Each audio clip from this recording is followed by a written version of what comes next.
grade. Okay, another new day. Today we'll be looking at lesson 7. Okay, so lesson 7 in language arts. Let's start off with some review. So let's look at these. These are the R family contractions. See, the word is all R. And let's look at the words. Okay, so it's they are, we are, and you are. These are the new contractions that we learned yesterday. So let's look at them. So the word they are. Now remember, for the R contractions, A is the letter that we take out, and we put a little apostrophe, that is this little thing, in place of the A and put the two together. So let's look at these words. They are says there. Okay, so they are makes the contraction there. Let's say it together. They are makes the contraction there. They are makes the contraction there. Let's look at the next one. We are makes the contraction we're. We are makes the contraction we're. Say the next one. You are makes the contraction your. Say it together. You are makes the contraction your. You are makes the contraction your. Okay, next let's add suffixes to these words. Okay, so there's a whole bunch of different rules that we're going to be using in here. We're going to look at the rule when there's a consonant before the Y, when there is a vowel before the Y, when the suffix is ing with a word that ends with Y, when there is a consonant suffix with a word that ends with E, and when there is a vowel suffix with a word that ends with E. So let's look at these. The very first one, crusty. Crusty, and it ends with a Y. And what comes right before the Y? The T comes right before the Y. We're wanting to add the suffix est, so make it say crustiest. Now, what do we do when there's a consonant right before the Y and the suffix is not ing? What do we do if there's a consonant before the Y? The rule for that is consonant before the Y, change the Y to I and add the suffix. Okay, so we're going to change this Y to I and add the suffix. So we change it to Y, and now we want to add the suffix E-S-T. Crustiest. See, if there's a consonant for the Y, change the Y to I and add the suffix. Let's go to the next one. Another word that ends with Y. There's an A right before the Y. A is a vowel. And then we have the suffix ed. So there's a vowel before the Y. How do we add the suffix? The rule for that is vowel before the Y, keep the Y. Okay? So there's a vowel before the Y. If there's a vowel before the Y, keep the Y and add the suffix. So we're going to keep that Y and add the suffix ed. Okay? And we are going to see what that word makes. That word says prayed. Okay, so there's a vowel before the suffix, keep the Y, and add the suffix. Now the next one, another word that ends with Y. There is an R right before the Y. R is a consonant, and we're wanting to add the suffix ing. Now, remember, ing is the exception to the rule. There's an ing, it doesn't matter what comes before the Y. It can be a vowel, it can be a consonant. We always keep the Y. Why? Because if we change it to an I, we have two I's, right? So we're just going to simply add ing and make that word say crying, okay? Crying.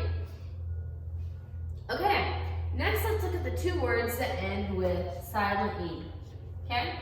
So these words end with silent E. First one is safe. Now remember, when you have words that end with silent E, you look at the suffixes and you have to decide if it's a vowel suffix or a consonant suffix. So let's look at the first suffix. We want to make this word say safely. Ly is our suffix. L is the first letter. L is a what? Vowel or a consonant? L is a consonant, right? So if we're adding a consonant to a word that ends with silent E, what do we do? Okay? So for our consonant suffix, we what? We keep the E, right? So we're going to keep this E because we have a consonant suffix and simply add ly. Now that word says safely. So if you have a consonant suffix, you keep the E. Let's look at the next one, cute. And our suffix is est. We're going to make it say cutest. Okay, so let's look at the first letter of the suffix. It is an E. E is a what? E is a vowel, right? So what do we do when we want to add a vowel suffix to a word that ends with E? Now look, if we simply wrote E-S-T here, we'd have two E's, right? We can't do that. So we're going to erase this E, we're going to drop the E, and add the suffix, E-S-T. And now that word says cutis, okay? But if there's a vowel suffix, if the suffix begins with a vowel, we want to drop the E and add the suffix. Okay, let's look at our lesson now. Commas. Do you know what a comma is? So we learned what apostrophes are, right? Apostrophes, those little things. Well, did you know a comma looks just like an apostrophe? This is how a comma looks, okay? So it looks just like an apostrophe. But there are lots of differences, okay? So they look the same, but there's lots of differences. We use them in a totally different way. We have learned about periods and question marks, right? They tell us where a sentence ends and what kind of sentence it is. Today we're going to talk about another kind of punctuation mark called a comma. A comma comes in the middle of a sentence. When we read and come to a comma, we pause just a little bit. It is a shorter pause than the pause we make when we come to a period. So you know when you come to a period, you stop and then you start again. For a comma, when you come reading up to it, you'll find in the middle of a sentence. When you read up to it, when you get to the comma, you pause for just a little bit and then you keep reading, okay? So when you come to a comma, you read, come to a comma, you barely just stop and keep on reading. Kind of like when you're driving. When you're driving down the road and you come to a stop sign, you have to stop, right? You're supposed to completely stop. What about when you come to a yield sign? You know those red triangles you sometimes see, like when you're off an interstate, sometimes there's a yield sign. And yield means to pause and look and then keep going, right? So you don't have to completely stop. You just pause, look, and keep going. Comma's like a yield sign. You go, go, go, go, go. When you come to it, you pause, and then you keep on going. Whereas a period is like a stop sign. When you come to a period, you have to stop before you keep going. Okay? So we're going to look at some commas. Do you know where you use a comma? You know, we use an apostrophe when we write a word, and it comes more about, if this is our line, this is our headline, this is our midline, this is our baseline. A comma would come about right here, right? When we're writing a word, let's write the word weird, okay? Or the contraction for we are.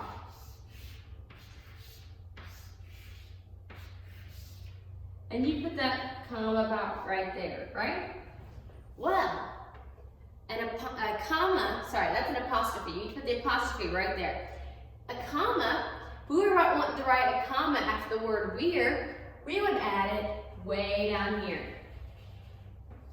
Okay? You put a comma right on the baseline, just like that. So you put him right down there on the baseline. He touches the baseline. He comes at the very same place that a period comes. You're going to put a period on the line. You put it right down there, right? The only thing that looks different between a period and a comma is a comma has a stick out the bottom, okay? So you make it at the very same place on the line that you make a period, but it has a little stick out the bottom. So you make it right down on the baseline, just like you make a period. Whereas an apostrophe, you use up between the headline and the midline. Okay, let's talk about where to put commas. Where do we find commas? Today we're going to learn one place that we always need a comma, okay? So there's lots of places in sentences where you need commas. Here is one place that you always need a comma. When you write a sentence that begins with the word yes or no, you always put a comma right after the word yes or no. So if you have a sentence that begins with yes or a sentence that begins with no, you always put a comma right after yes or right after no. Let's look at these two sentences on the board. The sentence says, yes, you may have an ice cream cone. Okay? Yes, you may have an ice cream cone. Let's look at the next one. No, you may not have an ice cream cone. So now, where did I just tell you that we always need a comma? After what two words do we always need a comma if they come at the beginning? Okay? This only applies if they come at the very first word of the sentence. Only if yes or no is the first word of the sentence. So in this case, yes and no are the first words of the sentences, right? So if yes and no are the first words of the sentences, yes is the first word of the sentence, so we're going to put a comma right after yes. We're just going to make a little dot that looks like a period, and then draw a line. Yes, you may have an ice cream cone. Hear how you put that little pause in there? Let's read it without the comma. Yes, you may have an ice cream cone. Do you hear the difference between yes, you may have an ice cream cone, and yes, you may have an ice cream cone? See how you just ran right through that? This sets it off. Yes, you may have an ice cream cone. Let's look at the next one. No, you may not have an ice cream cone. Now, the very first word is no. Remember, yes and no, they come at the beginning of the sentence. We put a comma right after yes or no. So here we're going to put another comma. Draw a thing that looks like a period, put the little tail right down on the baseline. Now let's read it. No, you may not have an ice cream cone. Let's cover it up and try to read that again. Now remember, a comma means to pause, so we're not going to be paused between no and you. So let's read it now. No, you may not have an ice cream cone. Let's read it again with the comma in there. Remember, comma is to pause and keep going. No, you may not have an ice cream cone. So that's what we're learning today. If a sentence begins with yes or no, you put a comma right after yes or no. And the rule that we're going to use for that is put a comma after yes and no. Okay? So put a comma after yes and no at the beginning of a sentence. Let's say that together. Put a comma after yes or no at the beginning of a sentence. Put a comma after yes or no at the beginning of a sentence. Let's say it again. Put a comma after yes and no at the beginning of a sentence. So just like right here. Yes is the first word, so we put a comma. No is the first word, so we put a comma. So in part one, it says circle the commas. Okay, so it gives you several marks. It gives you question marks, periods, and commas. You go through and you circle all the ones that are commas. Remember, a comma looks just like a period, except it has a little tail, okay? So you go through and circle the commas. Then the next part, it says write two commas. One is there for you, so trace the one that's there for you, and then you draw two more commas, okay? So you simply just make a little dot, a line, and then draw a stick beneath it. Part three, put commas in the sentences. You read those sentences. Yes, he may go to town with me. Okay, so in that sentence, where would you put the comma? Remember, today we're learning, put a comma after yes and no at the beginning of the sentences. So you go through there and you put a comma in each of those sentences. Then you have your time words. Practice those, say those to somebody, have them time you, and write how long it took you on your schedule sheet, okay? You need to get those under 1 minute. Okay, part four. Write the two little words for each contraction. So the contraction we're and you're, okay? Write the two words that make those contractions. We remember, part five. Circle 7 contractions in the sentences. Okay, so you're looking for contractions in all of these sentences. And it says 7, so it gives you how many you're going to find. What is one way to tell if it is a contraction? What is one automatically thing that we know that tells us that it is a contraction? Notice what all these contractions have. Every contraction has an apostrophe, okay? Because it shows that letters are missing. A contraction is two words that are put together, and they take some letters out and put the comma in place of those missing letters. So you look through there, and as a help, look for words that have apostrophes, okay? Part 6, write the words and add a suffix. Okay, so you can add any suffix that you want to. In the box beside it, it gives you the suffixes S, ER, ED, and ING. you add any suffix that you want to those words, okay? Add any suffix you want to. Remember your rules, okay? Remember the rules for adding the suffixes. Part 7.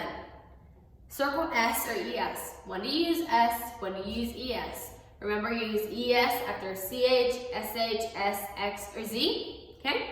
So do that carefully. Circle S or ES. Part 8. Underline the correct word. Part 9. Underline the correct way to say each word. So it gives you words. You underline the correct pronunciation. Part 10. Box the prefixes. Remember, prefixes are letters added to the beginning of a word. Part 11, cross out the phrase. Put a period or a question mark. Okay, so one is a sentence, one is a phrase. You put the ending, put the period or question mark after the sentence, and then cross out the phrase. So just draw us one single line through the phrase.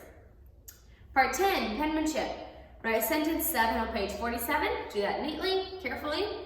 Spelling. Part 13, do what the sentence says. You simply do what the sentence tells you to do. Okay, now next we have a box. And it says saw has more than one meaning. So let's look at part 14. Part 14 says write saw, S-A-W, on the lines. Match each line to a picture. So simply what you're going to do in these 3 sentences, go down through there and write saw in each of those lines, S-A-W. So you can write that in all 3 of those lines, and then it's going to tell you the different meanings of saw. Saw has 3 different meanings. So you're going to make the phrases, the saw Dad used. So which one of those pictures is a saw that Dad would use? To saw wood is sharp. Okay, to saw wood is sharp. So you draw a line to the one where he's sawing wood. I saw where Ben is hiding. Okay? Which one says something about I saw where Ben is hiding? And you draw lines to those correct pictures. Okay, so yeah, the first 2, don't let that confuse you. It says the saw Dad used. So the first one, it says the saw Dad used. Okay? And you draw a line to the saw Dad used. Now, the next line is a continuation of that sentence, okay? So it's the saw Dad used to saw wood is sharp. Okay, so the saw he used to saw the wood is sharp. So in the first one, you draw a line to the saw Dad used. Which one's a picture of the saw Dad used? And the next one, to saw the wood. Which one is he sawing the wood? And then the last sentence, I saw where Ben is hiding. You draw a line to the picture where Ben is hiding. Okay, and remember, yeah, I think that is all for your class.